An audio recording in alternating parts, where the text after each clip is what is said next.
Hi everyone, it's Brave here again. I hope everyone's doing well around the world, wherever you are. Um, I just got off work. I work nights, so we had a few new guys join us, and I had to train them. So it's like, even though it's morning time here in London, I haven't slept. So I'm only going to be on here for maybe an hour or two, but I really do have to get some sleep soon. So if I do fall asleep, I apologize. And let me just quickly put my charger in 1 second.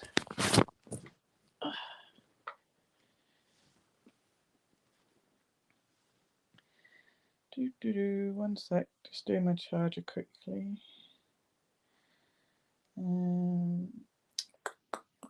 Hold on. Okay.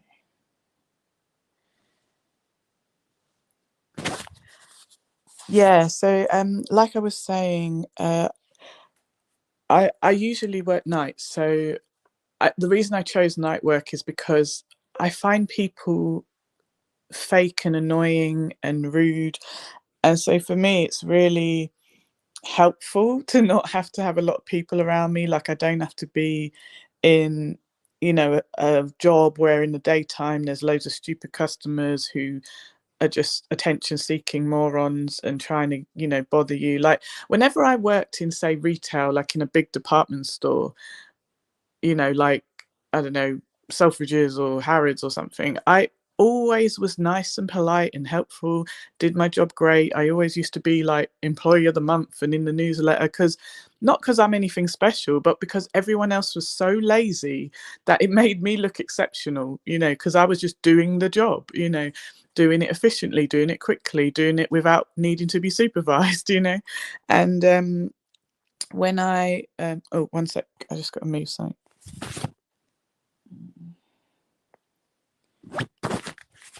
Yeah, so when I would, come across rude customers, I always said, I will refuse to serve you if you do not watch your mouth. You're being rude.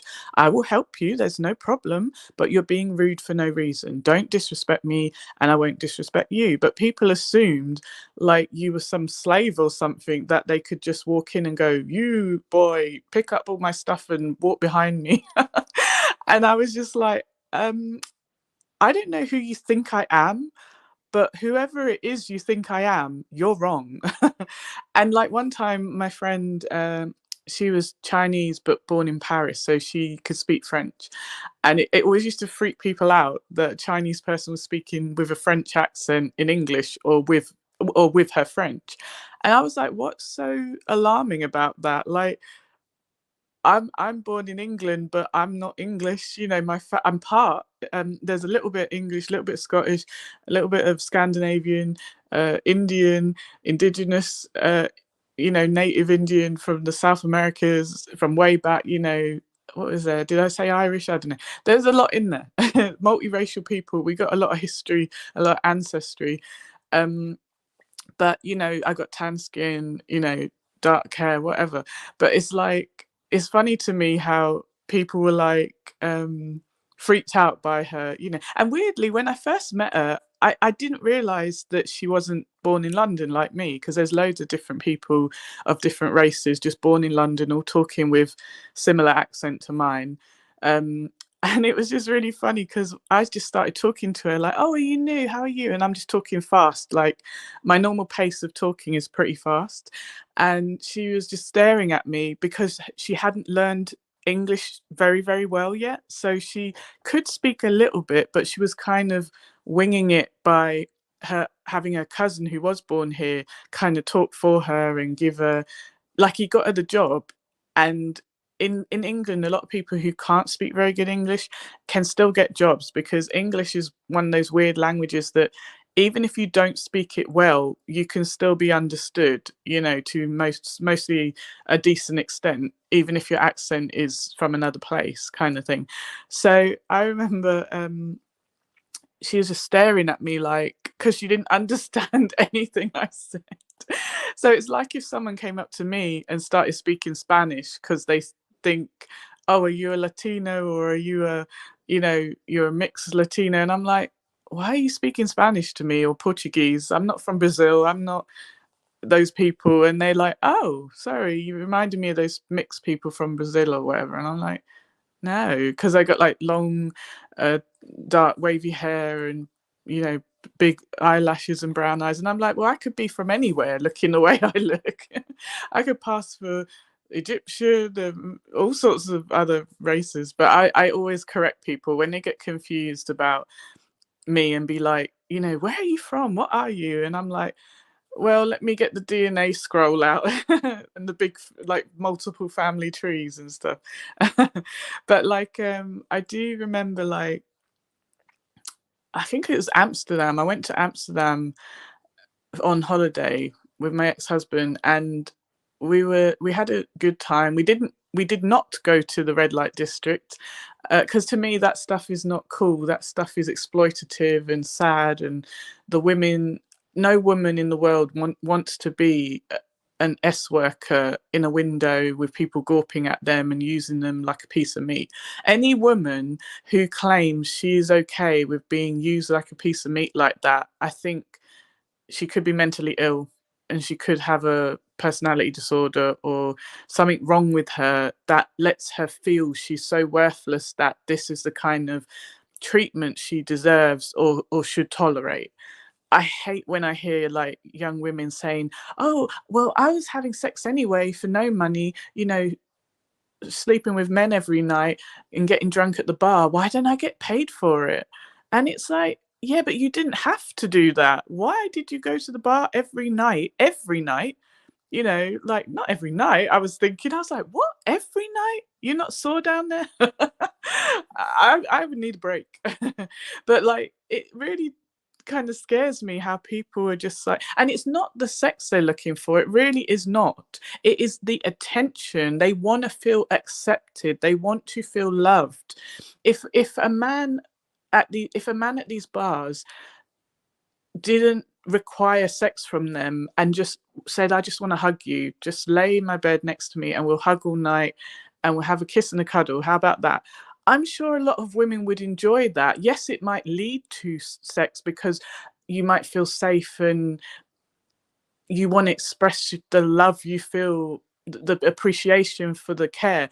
Like, to me, if you like, kindness turns me on. I'm not trying to be rude, I'll keep it PG, but you know, when I say turns me on, I mean, I would want to have sex with someone who was kind to me. If you were mean to me or nasty to me, I'm not going to feel turned on by you. I'm going to feel angry at you.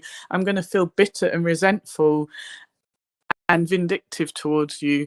Even if that wasn't what I wanted to feel, you are provoking that in me. You are cultivating that feeling in me, even though some other people might act like they're obsessed with you. That is not me. I am not that kind of person who is going to be like, oh wow, he's treating me so badly, that's great, I got to keep this guy. I'm like, no, I'm good. You can go find this hillbilly skank down the road. You know, she'll let you do whatever you know you want. Treat you. She'll let you treat her however you want, and then she'll go and cheat on you because deep down she resents the fact that you don't treat her well, even if she is a skank. You know, even skanks have feelings. Come on now. But it's just weird how people kind of don't seem to understand the obvious, which is if you treat me bad, I will treat you bad. You know, there are some people who, I don't want to sound mean and say they're weak, but in my opinion, you're weak. If you don't stand up for yourself, you're weak. Like, if I let you get away with a lot of stuff with me when you know I don't let anyone get away with stuff, but if you see that I let you off a few stupid comments, I let you off a few, you know, when you overstep the boundary a bit, and I'm like, well, I care about you, so I don't want to hurt you with my words. I don't want to make you feel bad. Just, you know, watch your mouth, watch your words. Let's get along. And then you take that you know, I've given you a pass, you know, one sec. Excuse me. Yeah, if I gave you a pass, it's because I care about you. Now, if you take that knowledge, you found out that, oh, she has a soft spot for me, oh, she will let me get away with stuff. If you take that knowledge and then go and use it against me and speak badly about me to your little fake friends who wouldn't even help you when you lose your job or you got no money, they'll just kick you out of your house and say, well, you haven't got the rent, mate, so get out. you know all these people, like, who you need as an audience, and there's people who are attention seekers. Basically, they got the mob mentality. They need a crowd of people, an audience, and then as soon as they get that audience, they will try and embarrass you and humiliate you in front of the audience, even if those people don't even like them. But they would try and do fake things, say fake things, pretend that you're mistreating them.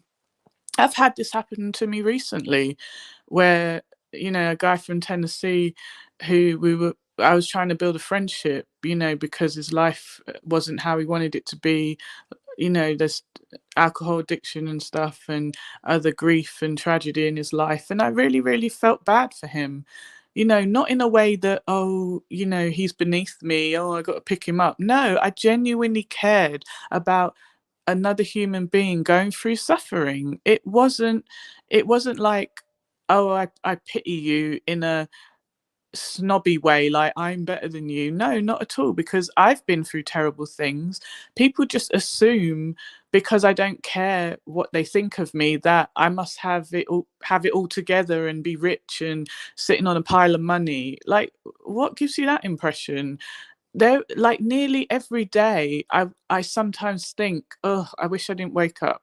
And that's nearly every day. Like, so, and what I mean by that is not that I'm going to take a knife and hurt myself or jump off a bridge, but what I mean is, the idea it's the idea of waking up every day and having the thoughts of when I was hard, or when my parents beat me for no reason when I was a kid for years and years, and the abuse from you know ex-husbands and family and stuff.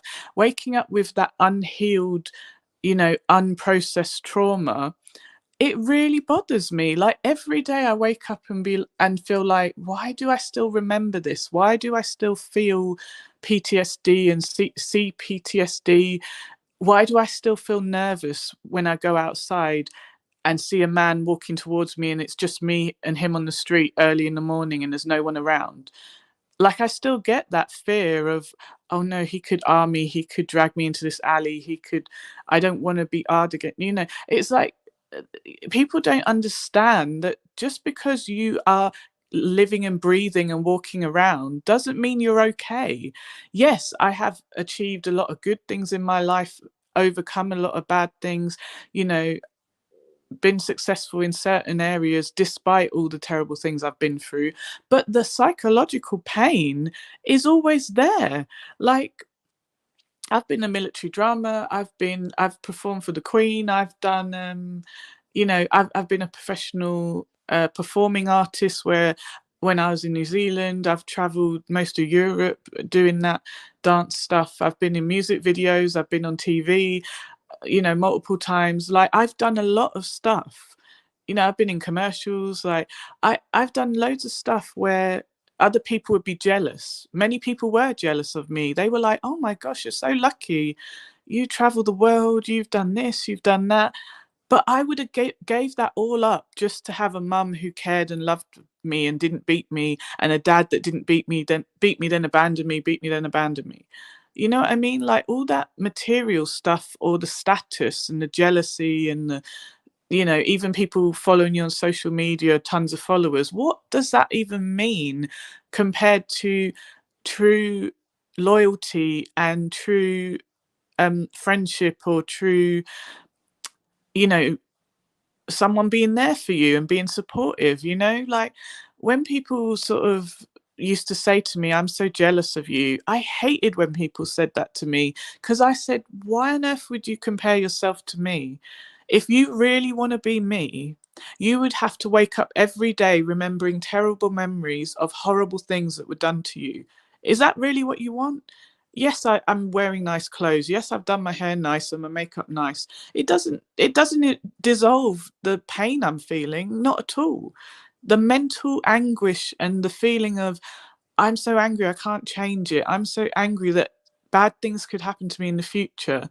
I already have seen the ugly face and the ugly side of human beings.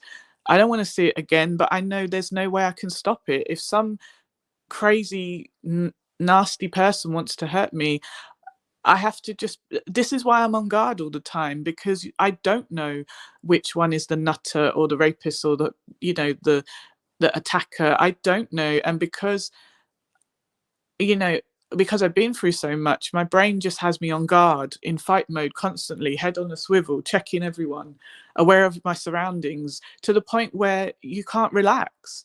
Even if a dog goes by off the lead, that dog could run up and maul you, for goodness sake. We have a lot of that. A lot of problems with dogs attacking people, and then people die of their injuries. So yeah, it's really hard, it's hard being here in this horrible world, surrounded by horrible, evil people. Oh, excuse me. Oh gosh, I've had such a sore throat since I went out to this birthday party the other night, and we were like shouting, laughing, singing karaoke at the top of our lungs, and now my voice is messed up. Like, my voice sounds so deep right now. It's like brr, brr, brr, brr, like really croaky and lispy and strange. Yeah, so I had some honey like in some warm tea, but it's not even it's not even really bringing my voice back to how it was. And also, one weird thing someone told me is that women's voices get deeper when they get older, I think, because you lose, is it estrogen? But I don't know, I'm not that old. I don't know. Um, who knows? Anyway, but yeah, it's just really strange how people will look at someone and make it up in their head that, I wish I was you, you're everything I want to be. And it's like, I don't know if you understand that you're making it up in your head what you think I am or what you think I'm thinking. You know what I mean? You don't seem to notice that you have the same potential as me. I come from a poor working class family who, came to England 2 generations ago. I mean, I didn't come from money or opportunity. So if we're all coming from the same place, we had the same potential. I just chose to go forward and not hold myself back by being around negative people who meant me no harm. You know what I mean? Like, and if I was around anyone who was negative, I tried to, break myself away from them. But yeah, it's really strange. Oh, sorry, my notifications went off. No, one sec. So annoying. Yeah, so for me it's very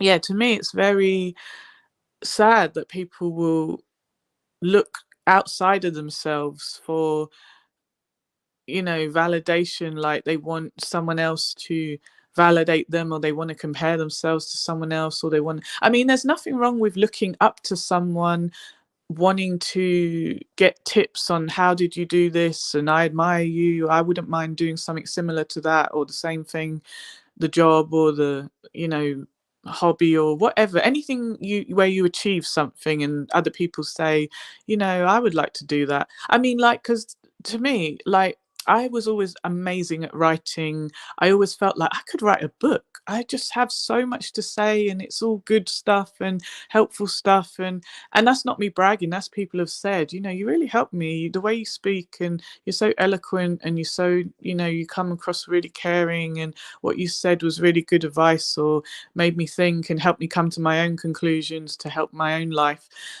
And so I remember I was always thinking for years, I really should write a book, because I knew that, there's certain contacts that I could use and get books on Amazon. Like, there's even a free thing. You can write a book and put it on Amazon free. And I think if it makes money, they take a percentage. I mean, that's amazing. You don't have to have a great big book publishing deal like, a celebrity to do something. And, so for me, like, I'd been writing a book since last year. I'd been wanting to do it for the